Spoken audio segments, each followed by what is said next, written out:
Conforme o manejo do Ministério de Saúde, que dirigi,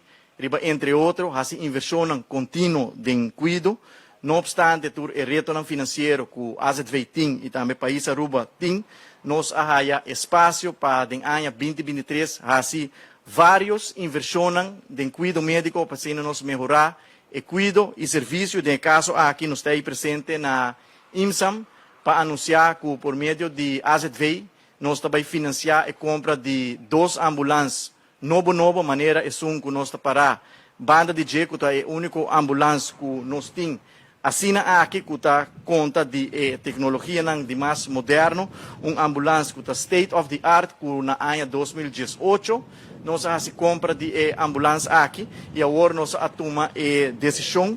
para a compra de 2 ambulâncias, mesmo custo, e se o custo está bom, segundo a planificação, na chega de 3 quartal, a intenção está para reemplaçar 2 ambulâncias que não têm a mesma condição, para assim nós temos 3 ambulâncias completamente, me talvez 3, você sabe que ainda está em super boa condição, de forma aqui.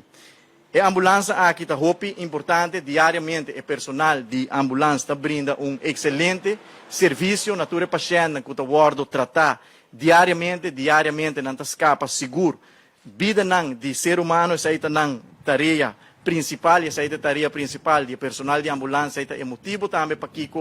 a ambulância está guardo usar para escapar mais vida de gente possível. Nós está contente que, não obstante o retorno financeiro, nós logra financiamento para 2 ambulâncias novas, que é uma inversão quantiosa que está guarda assim para percurar a Aruba, também conta com 3 ambulâncias state of the art. Seguro nós queremos fazer uso de ocasião aqui também para agradecer o personal de IMSAM, agradecer o personal de ambulância, maneira de mencionar que está fazendo excelente trabalho, especialmente em dia de festa, de momento que tem pressão, ribanan trabalho durante os últimos 2 anos aqui, e milhares de pacientes que não trata com COVID-19, nós queremos expressar nossa gratidão como Ministério de Saúde para todo o trabalho que nós fazemos para escapar a vida de ser humano na Aruba.